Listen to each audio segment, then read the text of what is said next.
itu batu tidak ada isinya, air biasa tidak akan pernah terbakar. Tapi tadi itu ada apinya dan pecah lagi mangkoknya. Dan itu berarti ada isinya. Tapi batu itu bukan yang mengontrol semuanya, itu salah satunya doang, Nisa. Jadi saya kasih tahu, kamu jangan bermain gaib lagi loh. Itu tadi kamu parah banget. Lihat deh gambar saya sama kamu. Tadi saya lihat seperti itu. Dia nggak bisa ngendalin makhluk-makhluk gaibnya itu ya, Roy? Enggak. Kalau terpancing dengan orang yang punya frekuensi atau indera yang lebih, dia bisa bereaksi. Tapi kalau dengan orang normal, tampaknya dia tetap bisa ngontrol. Jadi Nisa sudah tenang sekarang ya. Ini barusan sebenarnya apa yang terjadi? Terus tahu-tahu penonton kita satu ada yang tahu-tahu masuk kesurupan itu dari Nisa juga? Sebenarnya kayak struman listrik gitu, Bay. Strut, semuanya nyambung semuanya. Dan mancing, api datang iya, semua? Iya, betul semua. Mancing semua, datang semua. Dan akhirnya terjadinya kekacauan ini. Sempet makhluknya nggak mau keluar, tapi akhirnya keluar juga. Tapi nanti balik lagi nggak makhluk yang itu, Kak? Saya lihat ada kesempatan balik lagi sih. Masih bisa balik lagi? Kalau dia muncul ininya, sisi gelapnya dia. Sebenarnya ini yang nggak mau pergi dan ini yang melakukan kejahatan ke orang-orang yang menjadi korbannya gitu? Betul sekali. Kak Roy, tolong bantu saya, Kak. Iya, saya akan bantu ya Nisa ya. Tapi Nisa juga tenang-tenang dulu. Mau ininya, kalungnya. Udah, kamu tuh ke belakangin aja.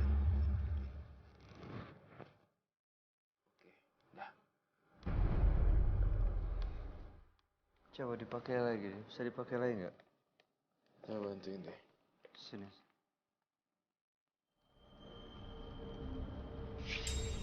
Bisa, udah.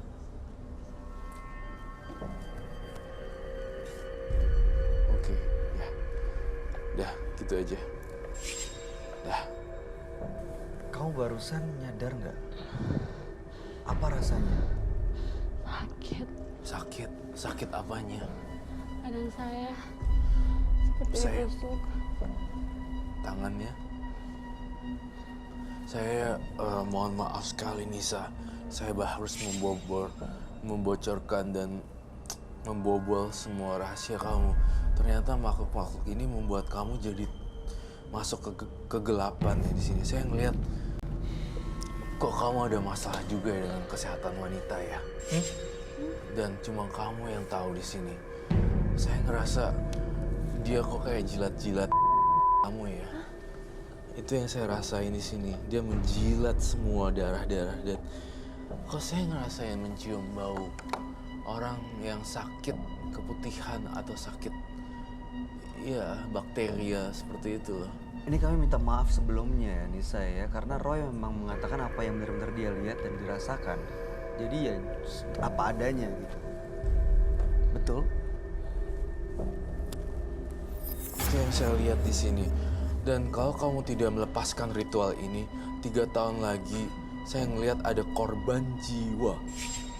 Saya ngelihat seorang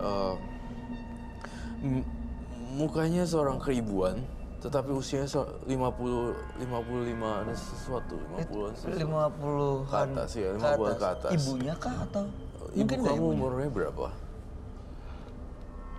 50 Ya, lebih. kalau kamu tidak meninggalkan kegiatan Berapa? ini, 50 lebih. betul. Saya ngerasa ini 50 lebih. Kalau kamu tidak meninggalkan ini semuanya, itu akan menjadi buruk dan saya lihat ada korban jiwa berhubungan dengan ibu atau sesuatu itu. Wanita yang usia Wanita yang sudah 50-an itu dan 50-an. ibunya umurnya 50-an juga, Roy. Iya, Bisa ke ibunya kah? bisa. Mungkin. Nah, ini juga berkaitan. Saya tidak melihat profesi seorang DJ atau apapun ya, tidak sama sekali. Tapi saya melihat lifestyle, gaya hidup gitu ya. Gaya hidupnya Nisa gawat banget nih. Roy ngerasa bukan profesinya, tetapi jam tidurnya Nisa ini lagi kebalik-balik sekarang. Dan Roy lihat dari sisi medis di sini, Nisa tuh lagi pokoknya badannya tuh upside down gitu loh kondisinya. Jam biologisnya Iya, jam biologisnya diputer kebalik-balik. gitu. Iya. Nah, tidak menutup kemungkinan makanya ini suka banget sama ginian. si Nisanya ditempelin kayak ginian karena jamnya juga kepalanya putus sampai kerek gitu karena frekuensinya sama gitu lah. Oh, karena begitu jam biologis berubah, dia kondisinya lemah. Nah, ini frekuensinya sama, Iya, jadi gampang betul. masuk dan mempengaruhi dia. Iya, tepat sekali Bayu, seperti yang saya bilang. Dan terus satu lagi saya mau, Nisa, kamu beneran deh. Kamu kan, saya lihat kamu tuh ada yang jaga sebenarnya. Nisa, banyak yang jaga karena kamu adalah putri kerajaan kegelapan gitu lah. Putri kerajaan yang nggak kelihatan gitu. Itu dia bikin dia menderita atau enggak tuh sebagai... Sebenarnya sih ini bisa di kayak dua mata koin gitu ya, bisa baik bisa buruk gitu ya. Kalau saya bilang kalau dia bisa gunain dengan baik ya baik, kalau bisa gunain yang jahat dia bisa jahat gitu. Saya tuh khawatir gitu, Nisa masih muda, ya parasnya cantik, bagus gitu, berkarya lah gitu, jangan ke dunia yang gelap. Apa yang harus dia lakuin, Roy, supaya lepas dari makhluk-makhluk ini? Ya baik, saya melihat Nisa harus mendekatkan diri juga sama yang di atas karena saya melihat banyak kekosongan, tidak ada sisi religiusnya di Nisa itu. Tapi saya melihat sisi yang kental dengan aura supernatural. Kalau ini diteruskan makin lama makin deket. Your mom. Kalau pelindungnya nggak bisa ngejagain dari makhluk ini. Sebenarnya sih pelindungnya menjaga juga. Ya seperti juga dua mata koin itu sebenarnya bisa dijagain, tapi juga bisa Justru malah mengakibatkan bercabang pikirannya. malah bisa menjerumuskan ya. Dan saya 100% saya pastikan kalung tersebut tidak ada hubungan dengan ini. Kalung ini jadi aman. Aman. Intinya sebenarnya Nisa, hari ini saya tampaknya tidak boleh mendoktrin banyak-banyak gitu. Tampaknya dia tuh nggak masuk belum. Masih shock kali ya? Iya. Gitu. Ternyata Nisa nggak pernah nyadar bahwa yang dihadapi ini hal-hal seperti ini gitu. Iya. Saya harus apa? Kamu pernah ngelihat nggak makhluk seperti ini? Dalam Tapi mimpi orang atau lain, orang yang lainnya sering ngelihat. gimana? Orang lain Orang lain yang Iya. pernah ngelihat? sering. Di mana? Kadang kalau saya jalan, mereka bilang ada sosok di Yang belakang ngikutin? kamu. Iya. Gitu. Antara mereka lihatnya ini atau sosok. Kalau saya tidak, saya tuh belum nyantol dari tadi itu muncul atau tidak seperti itu. Kak Roy, Kanisa tadi bilang ada rasa bersalah ketika temannya di waktu SMP itu meninggal. Apa yang Kanisa lihat itu temannya kah atau sugesti Kanisa atau pekerjaan dari makhluk itu yang membuat Kanisa tuh jadi depresi? Sebenarnya dari ketiganya juga masuk sih, dari makhluk ini, terus dari gitu emang beneran juga terjadi korban jiwa. Itu sih Nisa. Nisa gunain waktu kamu baik-baik loh Nisa. Umur kamu masih panjang, 98 kan? Berarti 20 tahun. Nisa, kamu masih muda, kamu cantik, punya profesi juga yang bisa kamu banggakan. Dan mudah-mudahan kedepannya kamu lebih bahagia dan bisa menjaga diri. Termasuk menjaga diri dari bisikan dan juga makhluk-makhluk yang suka mengganggu dalam mimpi. Atau mungkin ya firasat-firasat buruk yang negatif. Ya. Terima kasih sudah hadir di Menembus Mata Batin. Dan mudah-mudahan cerita kamu bisa menjadi pelajaran buat kita semua. Kamu boleh meninggalkan studio. Terima kasih Nisa.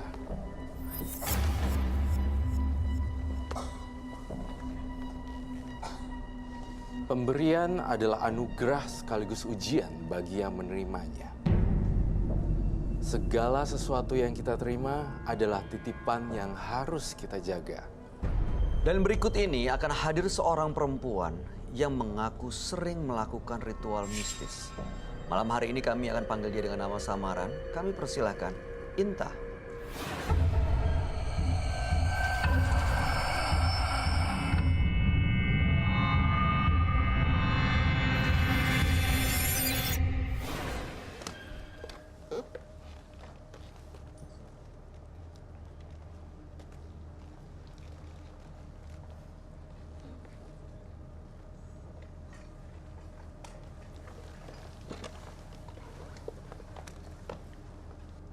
Selamat malam Bu Inta. Selamat malam. Apa yang mau Anda ceritakan pada kami malam ini? Malam ini saya akan menceritakan pengalaman pribadi saya sendiri. Mudah-mudahan berguna buat rekan-rekan yang lain dan memberikan pesan buat mereka semua. Soal apa itu? Pengalaman yang saya lakukan selama ini mengenai pesugihan. Anda melakukan pesugihan? Saya sendiri pelakunya. Oke, itu seperti perjanjian dengan makhluk gaib. Betul. Perjanjian seperti apa yang Anda lakukan? Saya selama ini melakukan pesugihan dengan opsi GM, yang istilah jual musuh, dan sebagai tumbalnya adalah yang kita anggap sebagai musuh. Jadi Anda menjual musuh Anda untuk ditumbalkan? Betul. Sudah banyak korbannya? Kalau korban belum pernah, cuma saya pernah melakukannya dan melakukan sendiri ritual di daerah. Seperti apa ritual itu? Itu ritual saya lakukan di sebuah gua, dan gua tersebut mungkin kira-kira diameter cuma 1 meter. Saya masuknya juga dalam keadaan merangkak, bahkan perjalanan dari bawah sampai ke atas gunung itu sekitar 7 jam. Oke. Saya lakukan setelah jam 9 malam. Apa yang Anda dapat dari situ? Kalau untuk masalah apa yang saya lakukan, pesugihan, uang ataupun apa-apa tidak dapat, cuma saya mendapatkan sebuah barang. Karena ritual tersebut saya lakukan jam 9 malam dengan berupa sesajen komplit dan panggilannya juga jelas. Yang saya panggil di sono namanya. Siap, itu dapat nama itu dari mana? Itu dari kuncen tersendiri. Oh, ada yang memberitahu Anda untuk memanggil nama itu? Dan panggilannya Maruta, Maruti, Mayiti. Apa artinya itu? Saya sendiri juga kurang paham, cuma itu yang saya harus lakukan sesuai arahan kuncen tersebut. Dan benar datang? Pertama yang saya lihat, sebuah ular. Oke. Terakhir, setelah godaan-godaan datang, yang datang silih berganti, semua rata-rata makhluk binatang, tapi di luar nalar. Contoh seperti ular, bukan bersisit, tapi berlumut. Terus ulat, bukan berbentuk ulat kecil, tapi seperti kereta sebesarnya. Itu mereka hanya menguji keberanian saya di situ. Dan Anda lawan itu? Saya tetap duduk karena dengan satu tujuan saya harus berhasil pulang bawa uang. Lalu Itu kemudian tujuan. berhasil? Setelah semua datang godaan tersebut, datanglah ibu. Dia memanggil saya, ada perlu apa Anda kesini? Bentuknya seperti apa, Bu? Pertama datang angin, pertama suara. Kedua angin kenceng, setelah angin kenceng gerimis rintik-rintik. Setelah saya jawab barulah ngewujud seorang nenek-nenek persis sebelah kanan, persis dekat sesajen yang saya siapkan. Oke, setelah itu tiba-tiba muncul? Betul. Itu berarti wujudnya ada? Wujud ada, sebuah nenek-nenek. Dan yang tadi yang ular ini itu, yang godaan-godaan itu juga wujudnya ada? Ada. Oke, setelah Anda bertemu dengan nenek itu, apa yang Anda minta? Dia nanya, ada perlu apa? Cuma dia pakai bahasa Sunda, tapi saya tetap bahasa Indonesia. Ada perlu apa Anda kesini? Saya utarakan maksud saya. Saya pengen uang sebanyak-banyaknya seperti ini. Terus akhirnya nenek itu jawab, apa yang kamu inginkan saya akan turutin. Uang udah ngewujud di depan mata. Tapi ternyata yang diminta tumbalnya bukan yang saya tujukan. Tapi minta anak saya yang paling kecil. Yang kamu tunjukkan itu siapa, Bu? Itu musuh saya sendiri. Tapi yang diminta malah anak kan? Malah anak saya sendiri, yang paling kecil. Lalu? Dari situlah saya, tanpa saya sadari, saya meneteskan air mata, akhirnya gelap gulita dan semua yang saya lihat uang tersebut nggak ada, bahkan nenek itu pun udah pergi menghilang. Anak Anda gimana kabarnya? Alhamdulillah sampai sekarang tetap sehat walafiat. Oke, tujuan Anda datang malam hari ini untuk apa, Bu Inta? Tujuan saya datang ke sini, saya ingin ngasih pesan buat orang-orang yang mungkin punya masalah keuangan ataupun masalah perekonomian segala sesuatunya. Saya ingin menegaskan buat mereka untuk mencari jalur instan pesugihan itu bukan jalan yang tepat. Oke, dan sebaiknya nanti Ibu cerita langsung semuanya kepada sahabat kami. Betul. Dia adalah seorang indigo. Kami persilahkan Roy Kiyoshi. Sebelumnya, tim Mata Batin dan nomor rumah partisipan kepada Roy Kiyoshi. Dengan mata batinnya, Roy akan membaca berdasarkan angka yang kami berikan. Inta tinggal di rumah bernomor 8. Dia terlahir tanggal 21 September 1977. Sosok yang berbakat dalam berbagai hal, namun dia tidak mampu menggali bakatnya sendiri. Banyak sekali ritual mistis yang ia jalani, tapi kelembutan hatinya membuat semua tujuannya semua berakhir dengan kegagalan.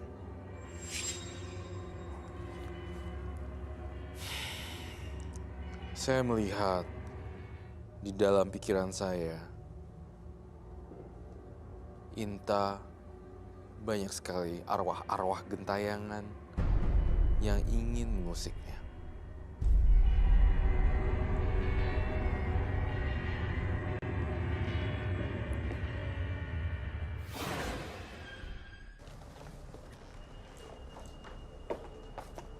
Ya, selamat malam Selamat semuanya. malam, Roy. Silakan duduk.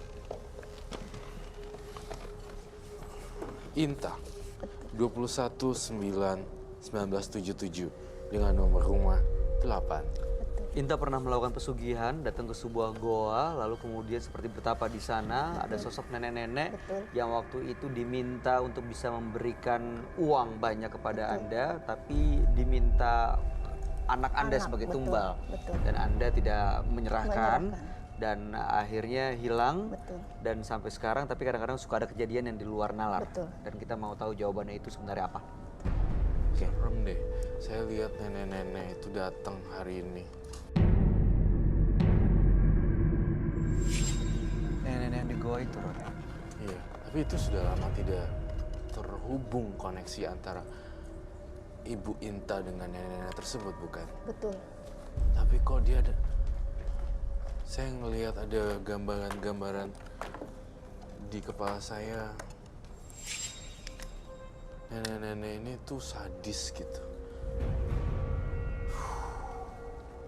Energinya beda. Dia mengikuti ke manapun Inta pergi kah atau selesai di goa itu aja, Roy? Kalau saya lihatnya kok dia dipantau kemanapun Ibu Inta pergi, itu selalu dipantau kemana-mana. Artinya dia bisa muncul sendiri tanpa kita ketahui. Tanpa kita ketahui, kita tiba-tiba langsung, kok ini bukan Ibu Inta lagi ya? Saat dia muncul apa yang terjadi, Roy? Kerasukan dan dikendalikan pikirannya oleh nenek-nenek ini. Apa mungkin nenek-neneknya mengincar anaknya juga? Sebenarnya juga iya, tapi ini nenek-nenek ini kenapa bisa nempel terus ya? Jangan-jangan Ibu Inta ini ada melakukan perjanjian gaib ya? Sudah terjadi belum perjanjiannya? Belum. Tapi kok ada dealing-dealingan dan akhirnya terjadi? Apa mungkin karena waktu itu sudah terucap niatnya, akhirnya diikutin terus? Mungkin nggak sampai benar-benar terjadi gitu tumbalnya. Yang musuh Anda sendiri gimana sekarang? Masih. Baik-baik aja? Baik-baik saja. Tuh, mukanya marah, dendam, Kayak bengis kejam. bengis, kejam, dan menyebalkan. Saya melihat ada di tubuh Mbak Inta, Ibu Inta, ada ritual yang hampir berhasil sebenarnya pada waktu itu ya. Betul banget. Soalnya nenek ini udah muncul, Roy, waktu itu. Betul. Udah dipanggil dan datang. Iya. Tapi begitu minta anaknya nggak dikasih. Nggak dikasih karena nggak tega. Saya lihatnya.